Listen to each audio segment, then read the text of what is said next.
Peace. What's good, y'all? My name is Hawaii Mike, and today we're talking about LTD Plus. We don't have a name for the show yet. We're just here kind of reflecting on 2025, some of the growth, and then what we're looking like for 2026. Because last year, this magazine, that I have, LTD, just kept coming back up. People asking to bring it back. And, I started, again, reflecting on it and trying to figure out, like, what would that look like? But first, kind of just want to go through what the magazine was about, show y'all some issues. Because currently, I feel like in a media landscape, while I would say, our cultures, hip hop, fashion, as far as like streetwear, but even luxury now a bit, but that's not what we cover. We were streetwear for sure. There's not a lot of media left anymore that's really from the inside of the culture, right? There's people that cover it, but they of the culture. And that's kind of what, always set our magazine apart. With LTD was like, we was just part of the culture and just happened to be celebrating it and sharing our voices.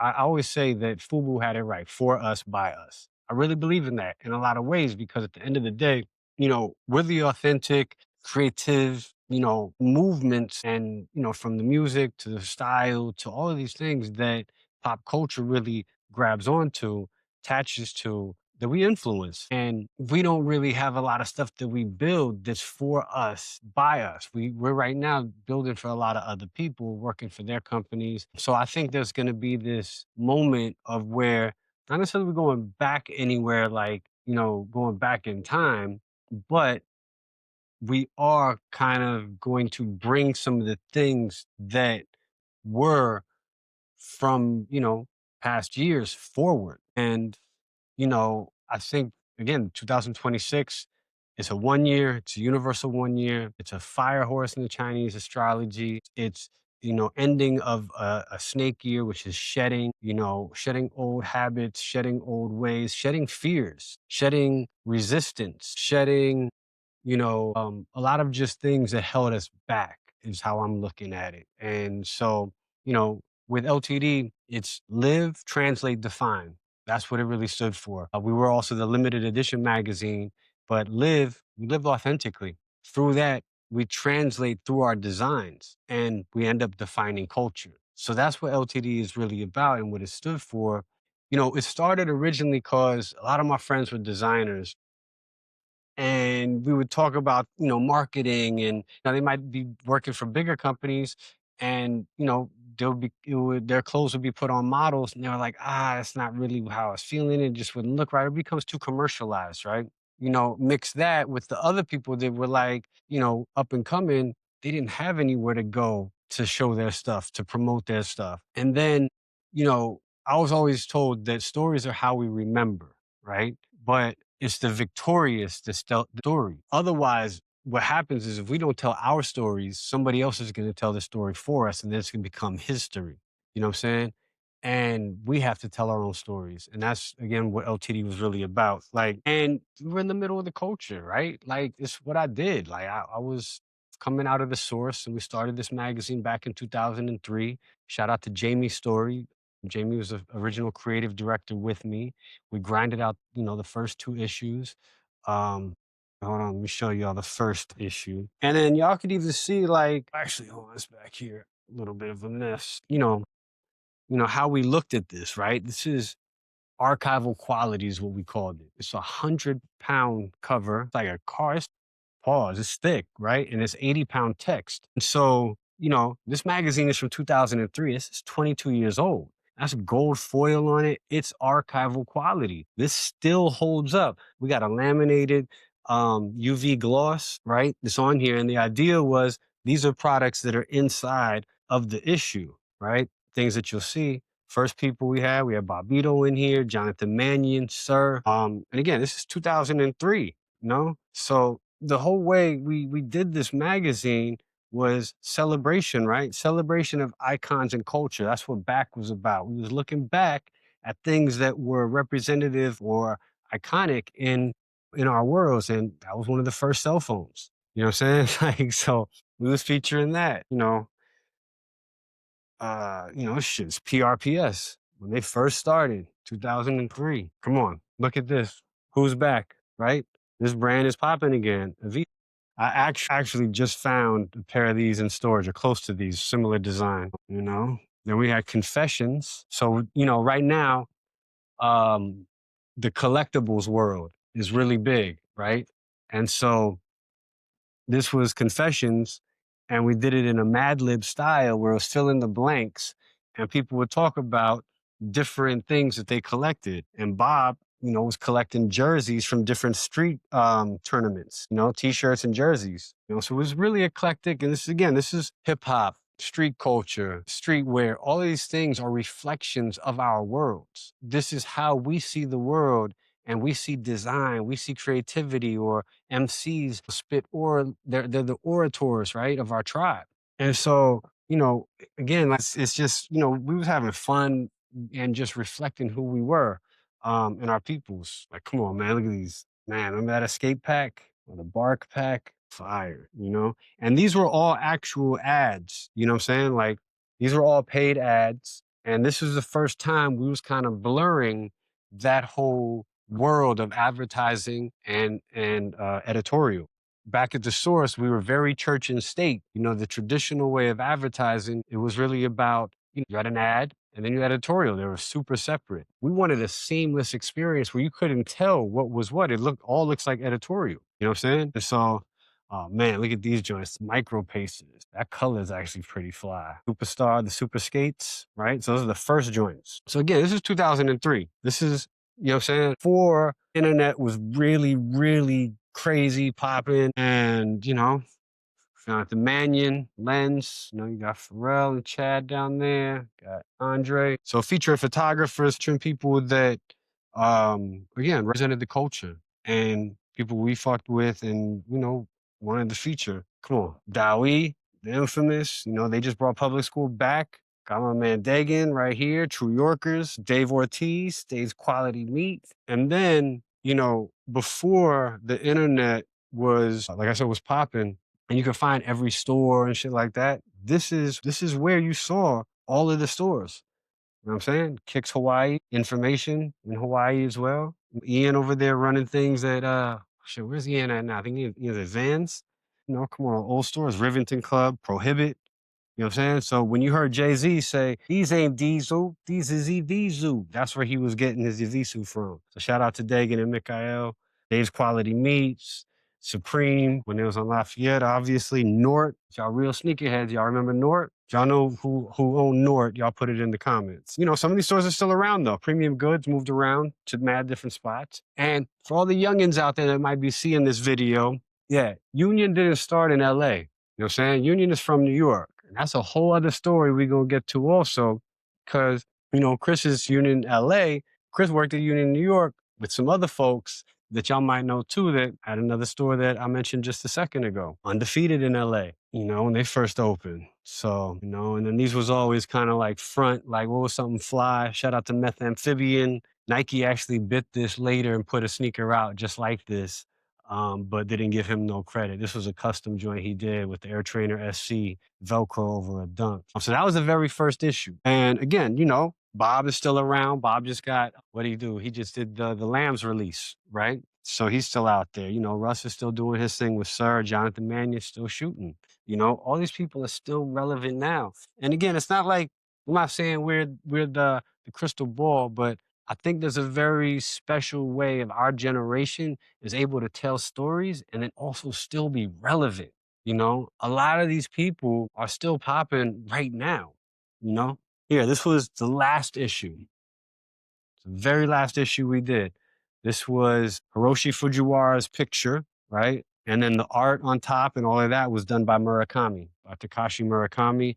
And the feature, right? So basically, after the first two issues, when we brought it back, every main feature, like the cover feature, actually did the cover. How many magazines ever did that? You know what I'm saying? We always there was never a person on the cover of our magazine. It was always the cover feature creating the cover for us, the cover art. You know what I'm saying? So we got some really dope covers, right? Like, come on, who came up with collabs like this? And again, this is 2009, so we're just promoting our website and shit like that. Like, that's kind of just started to pop off. I think it was 2007, 8. This was before Instagram. This was my letter to the editor, my editor in chief letter. This was basically like my Instagram before we had Instagram. What else is in here? Oh man, RIP Big O. You know what I'm saying? I was the big bro. We did a lot of collabs. I used to consult for them as well. Shout out to Phenomenon. What else did I want to show y'all in here? Yeah, so this is a pretty dope feature. The Godfather. This is Hiroshi, you know, and Jeff Staple did the whole interview, which I thought was pretty dope. And again, they're all still relevant right now. Jeff actually took over 21 Mercer, the old Nike spot, so that's kind of dope. What else was in here? Again, we had a lot more stores at this time, though, and we also had international stores. So you can see, like, you know, again, we didn't cover every single store. We covered the stores that we had good relationships with, the stores we really like. And, you know, what I forgot to say is when we first started the magazine before the internet, you could search for them. Most people, you should actually try to get their hands on this mag so that they could go to all the dope retail stores because they knew we had all the freshest spots. And the other part was we only printed 3,600 copies, right? You had to either be on the list to get it, or we would pick a certain amount of stores and sell the magazine for 20 to 25, maybe even $30, depending where it was. Super exclusive. This one, well, actually, here, I'll go to this one first. This one is, this has one of my favorite quotes or something on it. So this one says, "My riches consist not in the extent of my possessions, but in the fewness of my wants." I thought that was super poetic. The whole cover is made up of Kit Kats from different countries. And so this was Jeff Staple. He actually did this. I went to this one next. You know, it was Jeff. He did the last issue as well. What's in here? Remember some of those Scarface joints, Halloween's, and again, these were all ads. You know what I'm saying? Like, we just kind of like made the those questions are kind of sick. You know, made the advertisements and the editorial pretty seamless. That was like one of our main goals. Right? It's like again, you just kind of flip through. The other thing is, I don't know if you could tell, but this is the actual front cover, which would be the back cover on most magazines, right? And we did that because most people are right-handed, and how you flip through a magazine, it's much easier to do it this way because I don't know, that's how it just works for us. Um, yeah, as a much younger Jeff Staple. This was 2000 and I think 6 or 7, right? Much younger Jeff. We all are, though. We all, you know, but we age well. So that was that one. And then, oh, actually, with this also, we did a collab. So we did a Staple LTD joint, New Era fitted joint. You know, we had a T-shirt to match it. I thought the logo was pretty dope, right? Like how we blended them. I like how they did the L's. So you know, we had fun with it. This is another really dope cover. So this is by Greg Dakishin when he was at Burton, you know, super into the comic books, old school style. And we actually did a sneaker with Nike. So this is actually lasered. So they lasered part of the cover into the side of an Air Force One, the logo on the toe. So again, like we have to be able to tell our stories. We have to be able to have people that because you get a different vibration, you get a different interview, and we never actually wrote. So especially for the cover features, it wasn't us writing, you know, interviewing and then writing it out. We were literally just transcribing. So it'd be the question and then what the actual person said. Like I don't even have the tapes anymore, but that's what we used to back it up with. Like, yo, you want to actually hear the interview? This person, that's what they said. And it was just that, you know what I'm saying? So it wasn't like, you know, we were talking about the people. We do a little intro, but for the most part, it was just whatever they talked about, whatever they said. This was funny. Cat Williams, what issue is this? This is a Greg Dakishin issue. So this was spring 2007. It's Cat Williams in Confession. His favorite places to travel. I forgot we had him in the magazine. That's mad funny. Man. This was the year of the 25th anniversary for Air Force One, you know, the year that made so many stores go broke because they made them do blind buys on all these sneakers. Look at these ugly ass Air Force 25. I don't know if I don't know if I've ever seen anybody wearing these joints. I bet people will wear them now though, just cause of the nostalgia. There you go. Got your man Angelo Bach, Awake. You got G from Pata, right? So again, both stores, brands are very much, you know, Angelo actually, where was Angelo at this time? He was at Supreme and doing Absurd at this time, you know? So, you know, again, like oh shit, Kenny Burns. Man, look Kenny Burns up. That's, again, the beauty of our culture is like we stay relevant. In Gen X, I think, because we're the translation generation, right? We're the last of analog, the first of digital. We're the ones that got to tell these stories. We're the ones that I think have the ability to be able to convey the messaging from an authentic standpoint because not only were we there, we're still here. And not only are we still here, we're still relevant, right? This was probably one of the like, I still got the original of this. Guess who did this one? Come on, man. Y'all got to know this one. Anyway, I'll tell you. 'Cause I'm going to tell the story anyway. So this was Hayes. We actually did some really dope dinners around this issue. I think it might have been an STK or some shit like that out here. And I forgot the other restaurant. Shout out to Kenny Mack who helped me set it up in LA. I forgot the name of the restaurant out there, but dope private dinners. 10 Cane, which was a Moet Hennessy brand. It was a cane rum. I don't know if they're still around. But we had some boxes where we hand delivered 100 of these with a 10 Cane in it. They did a whole cutout, a white box. It was really dope. Then we did dinners to celebrate that. I had a blast doing that. It's so dope looking at this, man, because it's still like I feel like we're still so relevant in so many different ways. And I'm so excited about that. And, me getting to feature, friends like, Hayes when he launched his well actually we did I don't know if I have it around. We did a Mountain Dew bottle. I got him to do I did this project called Green Label Art with Mountain Dew. And so I had him do a bottle. We did an event together and it was the first time him and EPMD got together since he did their logo. Like this is his story. Like this is really, parts of our story that really kind of matter again because, this guy Hayes has been around since the 70s, 80s. You know what I'm saying? If you really know his whole track record from EPMD, Public Enemy, Tommy Boy, Cold Chillin' logos, Beastie Boys, LL Cool J, Monsters Ball. Like, actually, I don't know if he did Public Enemy. I might have to take that one back. But for sure, all of those, because Tommy Boy, EPMD, all those are in here. Cold Chillin', Beastie Boys, LL, the Hayes Dunks, the New Balances, all like, come on, bro. Like, come on. He's been around since those days. And it's 2025. You understand? And I believe this is important. That's why I'm passionate because I believe celebration does a few things, right? Well, one, I want to say this because this is something I truly want to express to people in a way that I hope y'all really understand. Like, we should be in awe of how far we've come. And I'm going to talk about this in hip hop from that full perspective, but we should be in awe, like just in amazement of how far and how many industries and we've transcended how many obstacles we've encountered and pushed through, right? And we're in rooms we were told we'd never be in. We'd never be respected in. Graffiti was fucking legal street art, right? People were getting arrested over that. Now they're collaborating with huge corporate companies in all kinds of, I mean, Hayes did like the US ski team for the fucking Olympics. You know what I'm saying? Like, that's not little. I think he was one of the first artists to do something in the sphere in Las Vegas, right? And so, again, who's going to tell our stories though, in a way, in a voice that's ours? And so I don't know exactly where this is going yet, right?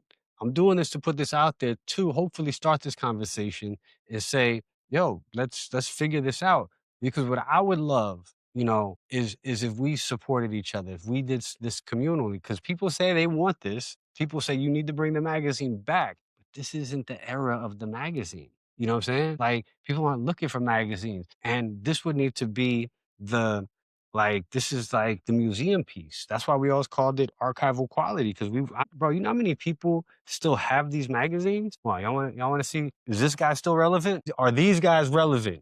Come on. Can you tell me if these three guys are relevant? LeBron James, Maverick Carter, and Rich Paul. Can y'all tell me, are they still relevant? What do you think? LeBron James, how many records does he have? One of the greatest basketball players, one of the most incredible brands overall, right? $1 billion enterprise in himself. Why was he in our little publication? Why were we invited to go to Cleveland to shoot them? You know what I'm saying? Why did we feature Maverick and Rich Paul? Rich Paul wasn't an agent back then. You know what I'm saying? Mav was like his manager learning, they were both learning the ropes, figuring it out. You know what I'm saying? We're not the crystal ball, but what I'm saying is if we tell our stories from us, from the inside out, is different because by the time people want to cover you, it's a whole nother reason. And usually it's to benefit them more than it's to benefit you. You know what I'm saying? Like, this is for us. This is ours. Like, so, I mean, this is so also they had a company back then together, LRMR Marketing, Maverick, and I always forget my other homie's name, the other four horsemen. Shout out to the homie Claw Money. That's Fama Lamma Lamb. Come on, man. Got Taz Arnold in here. You know what I'm saying? That's my guy right there. Wizard. Love Taz. Splight, Union LA. I don't even know if that's the same location. All right. I think it's a different location. I don't remember. Shout out to Bobby Joseph. We did the bear. You know what I'm saying? So we was always having fun. And again, like you look at this stuff, you come on. You can't tell me you couldn't see this right now and be like, what is that? Come on. That's art, y'all. Right? This is and I'll end it on this one. This was, I think, one I was probably most in awe of that I was able to do this, and not just because of who he is to me, but how he opened up and the stories he told. Like I did this interview at Stash's office, and he was in the room while I was doing the interview. And he just kept looking at me like he was like, "Yo." It's like I didn't know that. I didn't know that. He just kept saying he was just like his right? And, the person I was interviewing it was Futura. He was telling us stories about growing up and very personal things about his family and not knowing exactly if he was adopted, not knowing what his ethnicity, just all kinds of stuff that even Stash, they've been friends since they were children, like young, he didn't know. So this was a little bit left for what people were expecting from Futura, right? And this is what you would call, us taking a risk if we were a traditional publication. If we were a traditional publication, what you want is the most recognizable thing, visual or whatever that person does, so that when they see you on the cover, it's automatic. Oh, I got to get that, right? And with Futura, right? This is when he first started shooting for his book, Cathedrals of the Game. He basically was, he's a huge baseball fan and went to all the baseball stadiums, a bunch of them that were closing down and getting torn down so they could build new ones, and capturing from the same perspective behind home plate all the way at the top of the arena, and then take that same picture. And usually people knew him for Point Man at the time. That's what he was most known for. And so everybody was like, yo, why didn't you got to get that. But in it, he was also talking about how people use him and always wanted to collab with him just to, get their fame off. And so, again, we didn't want to do that. We're not here to use people. This is a collaboration. Like, we want you to be just as excited about what's in here as we are. We want you to share this just as much, as we're going to share it. And something else that was really dope was having Timmy, 13th Witness, Ventura's son, shoot this. So it's definitely a family affair. Shout out to Paul Rosenberg, he did confessions for us, talking about cigars. Where's the feature at? The Natural. And so we got, some dope shots, that this one was dope. He gave this one, the youngin, a nice silhouette joint shot by Timmy. And so, again, I think we have a duty to tell our stories. We have an opportunity to.